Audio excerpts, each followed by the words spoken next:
Hello everyone, today we're doing chest workout. First కొంచెం వార్మప్గా లైట్గా స్ట్రెచింగ్ సెట్ చేసేసి వర్కౌట్ స్టార్ట్ చేద్దాం.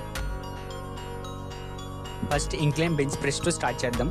రాడ్ అన్నది మరీ ఎక్కువ వైడ్ పట్టుకోవద్దు, మరీ క్లోజ్ పట్టుకోవద్దు, మిడిల్లో పట్టుకొని రాడ్ అన్నది మన చెస్ట్కి రాడ్కి ఒక 1 ఇంచ్ గ్యాప్ ఉండే విధంగా తీసుకొచ్చి పుష్ బ్యాక్. స్లోగా ఇంబ్యాలెన్స్ అవ్వకుండా కంట్రోల్గా చేయండి. లైట్ వెయిట్తో స్టార్ట్ చేయండి. ఇంక్లైన్ బెంచ్ ప్రెస్ అనేది మనకి అప్పర్ చెస్ట్ మీద పడుతుంది.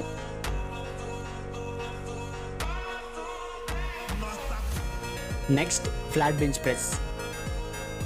ఫ్లాట్ బెంచ్ ప్రెస్ చేసేటప్పుడు కూడా రాడ్ అనేది మరి ఎక్కువ వైట్ పట్టుకోవద్దు, మరి క్లోజ్ పట్టుకోండి, మిడిల్లో పట్టుకొని స్లోగా కంట్రోల్డ్గా డౌన్ తీసుకురండి. ఫ్లాట్ బెంచ్ ప్రెస్ అనేది మనకి కంప్లీట్ చెస్ట్ మీద పడుతుంది, ఎక్కువ మిడిల్ చెస్ట్ మీద పడుతుంది.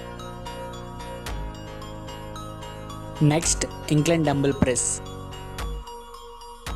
ఇంక్లైన్ డంబుల్ ప్రెస్ వర్కౌట్ కూడా మనకి అప్పర్ చెస్ట్ అన్నది మంచిగా ట్రైన్ అవుతుంది. డంబుల్స్ అనేవి కంట్రోల్డ్గా స్లోగా చెస్ట్ స్ట్రైట్గా తీసుకొచ్చి పుష్.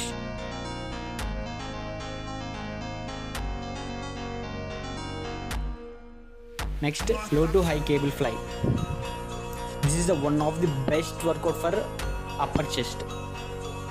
కేబుల్ అన్నది మన టైస్ కానీ స్టార్ట్ చేసి షోల్డర్ లెంత్, షోల్డర్కి స్ట్రైట్గా వర్క్ తీసుకొచ్చి రిలీజ్ చేసేటప్పుడు స్లోగా రిలీజ్ చేయండి. ఎల్బో అన్నది కొంచెం కర్వ్ ఉంచండి, స్ట్రైట్గా ఉంచకుండా.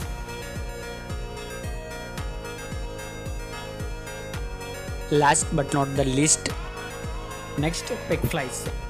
పెగ్ ఫ్లైస్ అన్నది మనకి హోల్ చెస్ట్ ట్రైన్ అవుతుంది, చెస్ట్ అనేది కూడా మంచిగా స్ట్రెచ్ అవుతుంది. Don't forget to like, share and subscribe for more videos.